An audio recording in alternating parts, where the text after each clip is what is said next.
Mutual fund ಅಂದ್ರೆ ಏನು? So ನಿಮ್ಗೇನಾದ್ರೂ mutual fund ಬಗ್ಗೆ ಬೇಸಿಕ್ಸ್ ಇಂದ ಅಡ್ವಾನ್ಸ್ ವರ್ಗು ತಿಳ್ಕೊಳ್ಬೇಕು ಅಂತಂದ್ರೆ ಈ ವಿಡಿಯೋನ ಎಲ್ಲಿ ಸ್ಕಿಪ್ ಮಾಡದೆ ನೋಡಿ. ನೀವೇನಾದ್ರೂ ನನ್ನ ಚಾನಲ್ಗೆ ಹೊಸಬರಾಗಿದ್ರೆ ದಯವಿಟ್ಟು ಈ ಚಾನಲ್ನ ಸಬ್ಸ್ಕ್ರೈಬ್ ಮಾಡ್ಕೊಳ್ಳಿ. ನಾವು ಇದೇ ರೀತಿ ಶೇರ್ ಮಾರ್ಕೆಟ್ ಮ್ಯೂಚುವಲ್ ಫಂಡ್ ಬಗ್ಗೆ ವಿಡಿಯೋಗಳನ್ನ ಮಾಡ್ತಾ ಇರ್ತೀವಿ. ಇದನ್ನ ನೋಡಿ ನಿಮ್ಮ ನಾಲೆಡ್ಜ್ ನ ಇಂಪ್ರೂವ್ಮೆಂಟ್ ಮಾಡ್ಕೊಳ್ಬಹುದು. ಇವತ್ತು ನಾನು ನಿಮಗೆ ಕತೆ ರೂಪದಲ್ಲಿ ಇದನ್ನ ಎಕ್ಸ್ಪ್ಲೇನ್ ಮಾಡ್ತೀನಿ ಅಂತ ಹೇಳ್ಬೋದು. ಎಕ್ಸಾಂಪಲ್, ಈಗ ನೋಡಿ, ನನಗೆ ಶೇರ್ ಮಾರ್ಕೆಟ್ ಬಗ್ಗೆ ನಾಲೆಡ್ಜ್ ಇಲ್ಲ, ಓಕೆನಾ, ಎಲ್ಲಿ ಇನ್ವೆಸ್ಟ್ಮೆಂಟ್ ಬಗ್ಗೆ ನಾಲೆಡ್ಜ್ ಇಲ್ಲ, ಬಟ್ ನನಗೆ ಒಳ್ಳೆ ರಿಟರ್ನ್ ಬೇಕು. ಓಕೆ, ಈ SIP ವಿಡಿಯೋಗಳನ್ನ ನೋಡಿರ್ತೀನಿ ಅಲ್ಲಿ ಇಲ್ಲಿ ಯೂಟ್ಯೂಬ್ಗಳಲ್ಲಿ. ಅದು ನೀವು ತಿಂಗಳ ಒಂದು ₹1000 2,000 ಹಣನ ನೀವು SIP ಮಾಡ್ತಾ ಹೋದ್ರೆ 60 ವರ್ಷಕ್ಕೆ ಅದು ಕೋಟಿ ಆಗಿರುತ್ತೆ, ಹಾಗೆ ಹೀಗೆ ಅಂತ ಸುಮಾರು ಜನ ವಿಡಿಯೋಗಳನ್ನ ನೋಡಿರ್ತಾರೆ. ನಾನು ಕೂಡ ವಿಡಿಯೋನ ನೋಡಿರ್ತೀನಿ. ಬಟ್ ನನಗೆ ಎಲ್ಲಿ ಇನ್ವೆಸ್ಟ್ಮೆಂಟ್ ಮಾಡಬೇಕು ಅನ್ನೋ ನಾಲೆಡ್ಜ್ ಇರಲ್ಲ. ಒಂದು ಶೇರ್ ಮಾರ್ಕೆಟ್ಗೆ ಹೋಗ್ತೀನಿ ಅಂತಂದ್ರೆ ಶೇರ್ ಮಾರ್ಕೆಟ್ ಅಂದ್ರೆ ಏನು ಅಂತಾನೆ ನನಗೆ ಗೊತ್ತಿಲ್ಲ. ಬಟ್ ಶೇರ್ ಮಾರ್ಕೆಟ್ ರಿಸ್ಕಿ ಕೂಡ ಇರುತ್ತೆ. ಸುಮಾರು ಜನ ಹಣ ಕೂಡ ಕಳ್ಕೊಂಡಿರ್ತಾರ ಶೇರ್ ಮಾರ್ಕೆಟ್ ಬಗ್ಗೆ ನಾಲೆಡ್ಜ್ ಇಲ್ದೇನೆ. ಸೊ ಆ ರೀತಿ ಹೋದ್ರೆ ನನಗೆ ರಿಸ್ಕ್ ಇರುತ್ತೆ ಅಂತ ನಂಗೆ ಗೊತ್ತಿದೆ. ಬಟ್ ನಾನು ಇನ್ವೆಸ್ಟ್ಮೆಂಟ್ ಮಾಡಬೇಕು, ಸೇಫ್ ಆಗಿ ಇನ್ವೆಸ್ಟ್ಮೆಂಟ್ ಮಾಡಬೇಕು. ಅವಾಗ ನಾನು ಏನ್ ಮಾಡ್ತೀನಿ, ಮ್ಯೂಚುವಲ್ ಫಂಡ್ಗೆ ಬರ್ತೀನಿ ಅಂತ ಹೇಳ್ಬಹುದು. ಈ ಮ್ಯೂಚುವಲ್ ಫಂಡ್ ಅನ್ನೋದು ಯಾವ ರೀತಿ ಅಂತಂದ್ರೆ ನಿಮಗೆ ಎಕ್ಸ್ಪ್ಲೈನ್ ಮಾಡಬೇಕು ಅಂತಂದ್ರೆ, ಎಕ್ಸಾಂಪಲ್, ನಾನು ನನ್ನ ಹಣವನ್ನ ನಾನು ಮ್ಯೂಚುವಲ್ ಫಂಡ್ಗೆ ಕೊಡ್ತಾ ಇದ್ದೀನಿ ಅನ್ಕೊಳ್ಳಿ. ಎಕ್ಸಾಂಪಲ್, ನಾನು 5,000 ಹಣವನ್ನ ಮ್ಯೂಚುವಲ್ ಫಂಡ್ಗೆ ಕೊಡ್ತಾ ಇದ್ದೀನಿ. ನನ್ನ ರೀತಿನೇ ಸುಮಾರು ಜನ, ಓಕೆನಾ, ಸೊ ಇಡೀ ನಮ್ಮ ಭಾರತದಲ್ಲಿ ಇರತಕ್ಕಂಥ ಮ್ಯೂಚುವಲ್ ಫಂಡ್ಗಳಿಗೆ ಸುಮಾರು ಜನರು ಏನ್ ಮಾಡ್ತಾರೆ, ಈ ರೀತಿ ಶೇರ್ ಮಾರ್ಕೆಟ್ ಬಗ್ಗೆ ನಾಲೆಡ್ಜ್ ಇಲ್ಲದೆ ಇರೋರು ಎಲ್ಲ ಬಂದು ₹1,000 2,000 10,000 ಈ ರೀತಿ ತಿಂಗಳ ಅವರಿಂದ ಎಷ್ಟು ಹಣ ಆಗುತ್ತೋ ಸೊ ಅಷ್ಟು ಹಣವನ್ನ ಕೊಡ್ತಾ ಹೋಗ್ತಾರೆ. ಸೊ ಅಥವಾ ಲಂಸಮ್ ಕೂಡ ಮಾಡ್ತಾರೆ. ನೋಡಿ, ಲಂಸಮ್ SIP ಬಗ್ಗೆ ಗೊತ್ತಿಲ್ಲ ಅಂದ್ರೆ ವರಿ ಮಾಡೋದಕ್ಕೆ ಹೋಗ್ಬೇಡಿ. ಇದ್ರ ಬಗ್ಗೆ ಕೂಡ ಒಂದು ವಿಡಿಯೋನ ನಾನು ಮಾಡ್ತೇನೆ. ಸೊ ಈ ರೀತಿ ಹಣವನ್ನ ಕೊಡ್ತಾರೆ. ಸೊ ಇದೇನಾಗುತ್ತೆ, ಎಲ್ಲ ಹಣ ಒಂದು ಮ್ಯೂಚುವಲ್ ಫಂಡ್ಗೆ ಸೇರುತ್ತೆ ಅಂತ ಹೇಳ್ಬೋದು. ಈ ಮ್ಯೂಚುವಲ್ ಫಂಡ್ ನ ನಡೆಸ್ತಕ್ಕಂಥವ್ರು ಕ್ವಾಲಿಫೈಡ್ ಫಂಡ್ ಮ್ಯಾನೇಜರ್ಸ್ ಆಗಿರ್ತಾರೆ. ನಿಮ್ಮ ಹಣ ಏನಿರುತ್ತೆ, ಈ ಎಲ್ಲರ ಹಣ ಏನಾಗುತ್ತೆ, ಈ ಒಬ್ಬ ಕ್ವಾಲಿಫೈಡ್ ಫಂಡ್ ಮ್ಯಾನೇಜರ್ಸ್ಗೆ ಹೋಗುತ್ತೆ ಅಂತ ಹೇಳ್ಬೋದು. ಸೊ ಇಲ್ಲಿ ಏನಿರುತ್ತೆ, ಇವರ ಟೀಮ್ ಇರುತ್ತೆ, ಓಕೆ, ರಿಸರ್ಚ್ ಟೀಮ್ ಇರುತ್ತೆ. ಇವ್ರು ಏನ್ ಮಾಡ್ತಾರೆ, ನೀವು ಕೊಟ್ಟಂತ ಹಣವನ್ನ, ಸಾರ್ವಜನಿಕರ ಹಣವನ್ನ ಸೇಫ್ ಆಗಿ ಎಲ್ಲೆಲ್ಲಿ ಹೂಡಿಕೆ ಮಾಡಬೇಕಾಗುತ್ತೋ ಅಲ್ಲಿ ಹೂಡಿಕೆನ ಮಾಡ್ತಾರೆ ಅಂತ ಹೇಳ್ಬೋದು. ಎಕ್ಸಾಂಪಲ್ ಹೇಳೋದಾದ್ರೆ ಇವ್ರು ಏನ್ ಮಾಡ್ತಾರೆ, ಎಕ್ಸಾಂಪಲ್ ಅರ್ಥ ಮಾಡ್ಕೊಳ್ಳಿ, ನಾನು 10,000 ಹಣವನ್ನ ಮ್ಯೂಚುವಲ್ ಫಂಡ್ಗೆ ಕೊಟ್ಟಿದ್ದೀನಿ ಅನ್ಕೊಳ್ಳಿ. ಆ 10,000 ಹಣವನ್ನ ಎಲ್ಲೆಲ್ಲಿ ಇವರು ಹೂಡಿಕೆನ ಮಾಡ್ಬೋದು. 2,000 ಹಣವನ್ನ ಇವ್ರೇನ್ ಮಾಡ್ತಾರೆ, ಗೋಲ್ಡ್ಗೆ ಹಾಕ್ತಾರೆ. ಇನ್ನು 2,000 ಹಣವನ್ನ ETF ಗಳಿಗೆ ಹಾಕ್ತಾರೆ.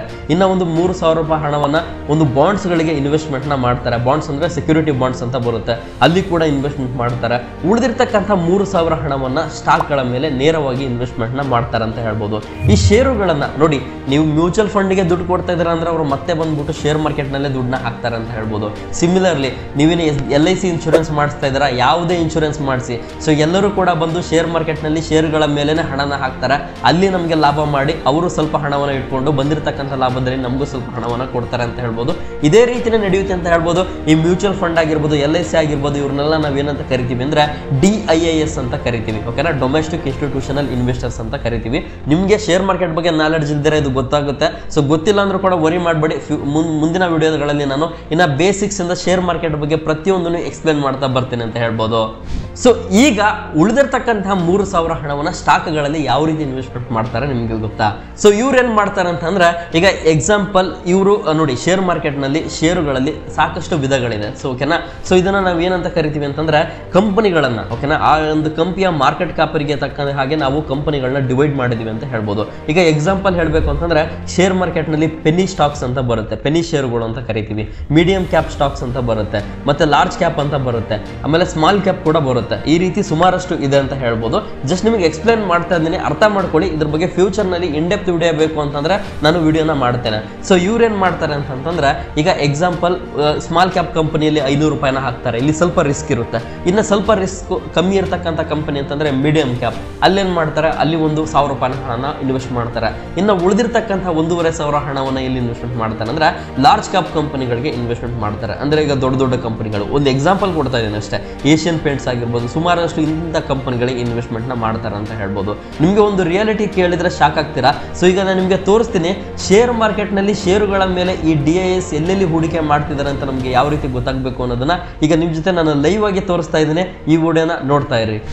ಓಕೆ, ನೀವೀಗ ನೋಡ್ತಾ ಇರಬಹುದು. ಸೊ ಇದರಲ್ಲಿ ನಾನು ಸ್ಕ್ರೀನರ್ ವೆಬ್ಸೈಟ್ ಅನ್ನ ಓಪನ್ ಮಾಡ್ಕೊಂಡಿದ್ದೇನೆ. ಈಗ ಎಕ್ಸಾಂಪಲ್, ನಿಮಗೆ ಒಂದು ಎಕ್ಸಾಂಪಲ್ಗೋಸ್ಕರ ಒಂದು ಶೇರ್ ನ ಚೂಸ್ ಮಾಡಿದ್ದೇನೆ. ಇದು HDFC ಬ್ಯಾಂಕ್ ಅನ್ನೋ ಒಂದು ಶೇರು. ಸೊ ಪೂರ್ತಿ ನೀವು ಕೆಳಗಡೆ ಬಂದ್ರಿ ಅಂತಂದ್ರೆ ಓಕೆ, ಸೊ ಇಲ್ಲಿ ಬಂದರೆ ನೀವು ನೋಡ್ಬೋದು. ಸೊ ಇಲ್ಲಿ ಶೇರ್ ಹೋಲ್ಡಿಂಗ್ ಪ್ಯಾಟರ್ನ್ ಇದೆ. ಇಲ್ಲಿ ಪ್ರಮೋಟರ್ ಆ ಕಂಪನಿಯ CEO ಎಷ್ಟು ಇಟ್ಕೊಂಡಿದ್ದಾರೆ, ಫಾರಿನ್ ಇನ್ಸ್ಟಿಟ್ಯೂಷನ್ಸ್ ಎಷ್ಟು ಇಟ್ಕೊಂಡಿದ್ದಾರೆ, DIS ಎಷ್ಟು ಇಟ್ಕೊಂಡಿದ್ದಾರೆ, ಪ್ರತಿಯೊಂದು ಮಾಹಿತಿ ನಿಮಗೆ ಸಿಗುತ್ತೆ. ನಾನು ಯಾವಾಗ ಇದ್ರ ಮೇಲೆ ಕ್ಲಿಕ್ ಮಾಡ್ತೀನಿ ನೀವು ನೋಡ್ಬೋದು, ನೀವು ಕೊಡ್ತಕ್ಕಂತಹ ಎಷ್ಟೋ ETF-ಗಳಿಗಾಗಿರ್ಬೋದು ಅಥವಾ ಮ್ಯೂಚುವಲ್ ಫಂಡ್ಗಳಿಗಾಗಿರ್ಬೋದು ಅವರೆಲ್ಲ ವಾಪಸ್ ಬಂದು ಶೇರ್ ಮಾರ್ಕೆಟ್ಗೆ ಹಣ ಹಾಕ್ತಾರೆ ಅಂತ ಹೇಳ್ಬೋದು. ನಿಮ್ಗೇನಾದರೂ ಈ ಒಂದು ಮ್ಯೂಚುವಲ್ ಫಂಡ್ಗಳು ಬೇರೆ ರೀತಿಯಲ್ಲಿ ನಿಮಗೆ ಹಣ ಕೊಡ್ತಿದೆ ಅಂತ ನೀವು ತಿಳ್ಕೊಳ್ತಾ ಇದ್ದೀರಾ ಅಂತಂದ್ರೆ ನೀವು ಆಕ್ಚುಲಿ ತಪ್ಪಾಗಿ ತಿಳ್ಕೊಳ್ತಾ ಇದ್ದೀರಾ. ಇವರು ಹೆಚ್ಚು ಹಣವನ್ನ ಮಾಡ್ತಕ್ಕಂಥದ್ದು ಶೇರ್ ಮಾರ್ಕೆಟ್ ಇಂದಾನೆ. ಓಕೆನಾ, ಇವರು ಡೈರೆಕ್ಟ್ ಆಗಿ ಶೇರ್ಗಳ ಮೇಲೆ ಹೂಡಿಕೆ ಮಾಡ್ತಾ ಇದ್ದಾರೆ. ನಮಗೆ ಶೇರ್ ಮಾರ್ಕೆಟ್ ಬಗ್ಗೆ ಗೊತ್ತಿಲ್ಲ, ನಾವು ಶೇರ್ನ ತಗೊಳ್ಳೋದಕ್ಕೆ ಬರಲ್ಲ ಅಂತ ಇವ್ರೇನ್ ಮಾಡ್ತಾರೆ, ಸೊ ನಮ್ಮ ಹಣವನ್ನ ಇಸ್ಕೊಂಡು ಕಮಿಷನ್ ಮುಖಾಂತರ ಇಲ್ಲಿ ಇನ್ವೆಸ್ಟ್ಮೆಂಟ್ ನ ಮಾಡ್ತಾರೆ.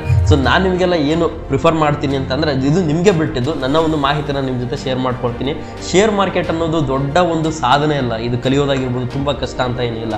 ನಿಮ್ಗೇನಾದ್ರೂ ಶೇರ್ ಮಾರ್ಕೆಟ್ನಲ್ಲಿ ಬೇಸಿಕ್ಸ್ ಟು ಅಡ್ವಾನ್ಸ್ ಇನ್ವೆಸ್ಟ್ಮೆಂಟ್ ಆಗಿರ್ಬೋದು, ಟ್ರೇಡಿಂಗ್ ಆಗಿರ್ಬೋದು, ಇದೆಲ್ಲದರ ಮಾಹಿತಿ ನಿಮ್ಗೆ ಏನಾದರೂ ಬೇಕು, ಇದ್ರ ಬಗ್ಗೆ ಅಂದ್ರೆ ನೀವು ನನ್ನ ಅಕಾಡೆಮಿಗೆ ಜಾಯ್ನ್ ಆಗ್ಬೋದು. ಕೇವಲ 10,000ದಲ್ಲಿ ನಾನು Indian stock market, forex market, crypto market ಈ ಮೂರನ್ನು ಕೂಡ ಹೇಳ್ಕೊಡ್ತಾ ಇದ್ದೀನಿ ಅಂತ ಹೇಳ್ಬೋದು. ನೀವೇನಾದರೂ ಜಾಯ್ನ್ ಆಗಬೇಕು ಅಂತಂದ್ರೆ ಮೇಲೆ ಕಾಣ್ತಿರ್ತಕ್ಕಂಥ ಈ ನಂಬರ್ಗೆ ಕರೆ ಮಾಡಿ ನನ್ನ ಕೋರ್ಸ್ನ ಇನ್ಫಾರ್ಮೇಷನ್ ನಿಮ್ಮ ಜೊತೆ ಶೇರ್ ಮಾಡ್ಕೊಳ್ತೀನಿ ಅಂತ ಹೇಳ್ಬೋದು. ಸೊ ಈ ನಾನು ನನ್ನ ಒಂದು ಅಭಿಪ್ರಾಯನ ನಿಮ್ಮ ಜೊತೆ ಶೇರ್ ಮಾಡ್ಕೊಳ್ಳೋದಾದ್ರೆ ಮ್ಯೂಚುವಲ್ ಫಂಡ್ಗಳಿಗೆ ಕಂಪೇರ್ ಮಾಡಿದ್ರೆ ETF ಅನ್ನೋದು ಬೆಸ್ಟ್ ಆಪ್ಷನ್ ಆಗಿದೆ. ಓಕೆನಾ, ಸೊ ಇದನ್ನ ನಾನು ETF ಬಗ್ಗೆ ಏನಾದರೂ ವಿಡಿಯೋ ಮಾಡಿದೆ ಅಂತಂದ್ರೆ ನಿಮಗೆ ಖಂಡಿತ ಇದ್ರ ಬಗ್ಗೆ ಹೇಳ್ತಾ ಇದ್ದೀನಿ. ನಿಮ್ಗೇನಾದರೂ ETF ಬಗ್ಗೆ ವಿಡಿಯೋ ಬೇಕು ಅಂತಂದ್ರೆ ದಯವಿಟ್ಟು ನನ್ನ ಚಾನಲ್ನ ಲೈಕ್ ಮಾಡಿ, ಈ ವಿಡಿಯೋನ ಲೈಕ್ ಮಾಡಿ, ಹಾಗೆ ಕಾಮೆಂಟ್ ಬಾಕ್ಸ್ನಲ್ಲಿ ETF ಅಂತ ನೀವು ಕಾಮೆಂಟ್ ಮಾಡಿ. ನನಗೇನಾದರೂ ಹೆಚ್ಚು ಅಭಿಪ್ರಾಯಗಳು ಬಂತು, ಹೆಚ್ಚು ಕಾಮೆಂಟ್ಗಳು ಬಂತು ಅಂತಂದ್ರೆ ನಾನು ETF ಬಗ್ಗೆ ಕೂಡ ಒಂದು ವಿಡಿಯೋನ ಮಾಡ್ತೇನೆ.